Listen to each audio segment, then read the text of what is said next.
This is the greatest financial experiment in human history, and most people don't even realize they're living inside of it. Global debt, public, private, household, corporate, has exploded to levels no civilization has ever carried before. Today, governments borrow trillions as if it were nothing. Central banks print money with keystrokes. Families take out 30-year mortgages as casually as buying groceries. And yet, we still talk as if debt were something normal, harmless, and permanent. The truth is more unsettling. Debt has always been a tool of power, a weapon of control, and a ticking time bomb waiting for the right spark. The real question is not if the current mountain of global debt will cause a crisis, but when and who will pay the price when the system resets. To understand how we got here, we need to go back to the roots of debt itself. Debt is as old as civilization. The first clay tablets in Mesopotamia, thousands of years before Christ, were not poetry or philosophy, but ledgers, records of who, whom, how much grain, how many cattle. In early societies, debt was not just an economic tool. It was sacred. Priests and kings oversaw debts, enforced them, and sometimes forgave them in sweeping jubilee. When obligations were erased to keep the social order from collapsing. Imagine that for a moment. The very idea that the survival of society required hitting a reset button on the financial system. Debt was power, but too much debt was a danger. Ancient rulers understood what modern leaders pretend to forget, that you could not enslave an entire population with obligations forever. At some point, the system cracks. Fast forward to the Renaissance and the rise of banking families like the Medicean Florence. Debt had evolved from grain and cattle to gold and credit. Kings and popes borrowed enormous sums to wage wars, build cathedrals, and fund empires.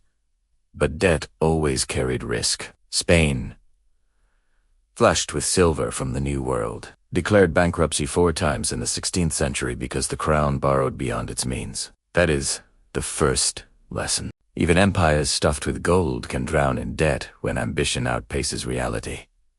Debt was no longer just personal. It was geopolitical. It fueled wars, toppled dynasties, and redrew maps. The modern debt explosion, however, began in the 20th century. After the First World War, nations carried debts so enormous that repayment seemed impossible. Germany was saddled with reparations under the Treaty of Versailles. Obligations so crushing that economists at the time warned they would destabilize the country. They were right.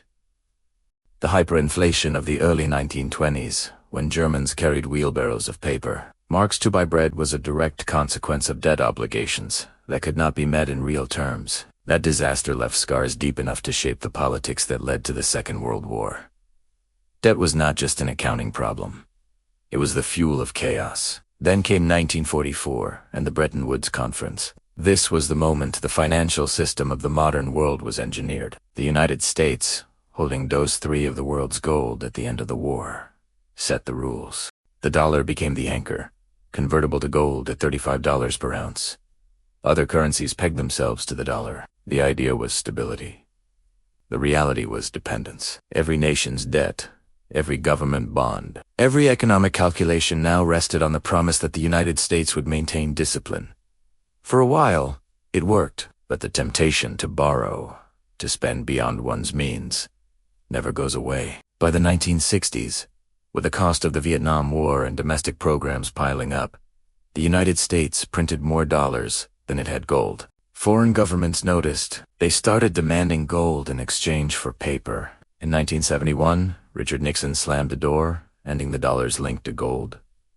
Debt was now untethered. Governments could borrow and print at will, limited only by trust. That moment in 1971 was the quiet revolution. It transformed debt from something finite into something infinite. With gold gone, central banks discovered they could manipulate interest rates to control the economy. When growth slowed, lower rates encouraged borrowing. And when crisis hit, more debt was created to patch the hole. Each rescue required more leverage than the last. The 1980s saw massive expansions of public debt under leaders like Ronald Reagan and Margaret Thatcher, justified as necessary for defense or economic reform. Developing countries borrowed heavily from Western banks, triggering the Latin American debt crisis when they could not repay. The pattern was set: use debt to chase prosperity, then drown when the tide recedes. The 2008 financial crisis was not, as many believe, simply about housing. It was about debt layered upon debt, a pyramid of leverage so vast that when a single corner crumbled, the whole structure shook. Mortgages were packaged into securities, sold to investors, insured with derivatives, and amplified by leverage ratios of 30 to 1. The collapse destroyed banks, wiped out pensions, and forced governments to intervene with trillions in bailouts. Here was the bitter irony.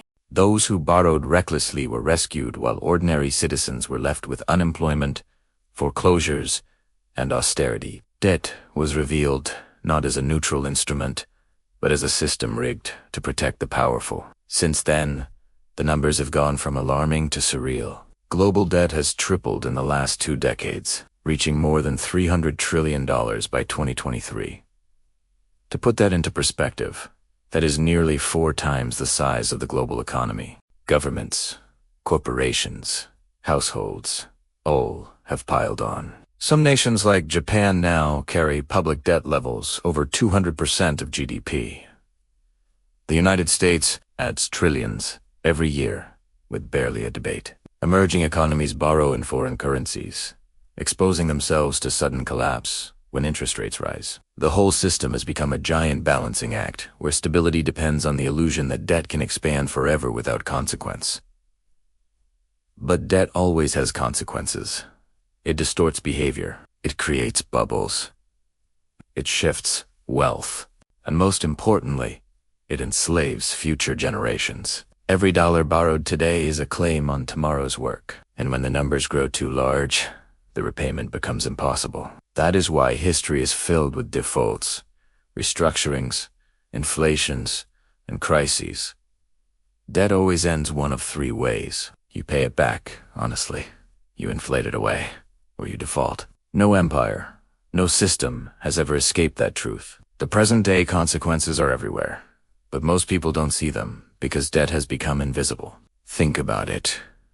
When your government runs a deficit, it doesn't knock on your door and ask for cash. It issues bonds, sells them to banks or to foreign investors, and quietly builds a tab in your name. When you swipe a credit card, you're not paying, you're borrowing. When corporations announce record profits, often those profits are juiced by borrowed money used to buy back stock. The system thrives on leverage, but leverage works like gravity. It feels weightless on the way up and crushing on the way down. The entire financial system today is floating on promises. Promises that may not be kept. Take the United States, the anchor of the global system.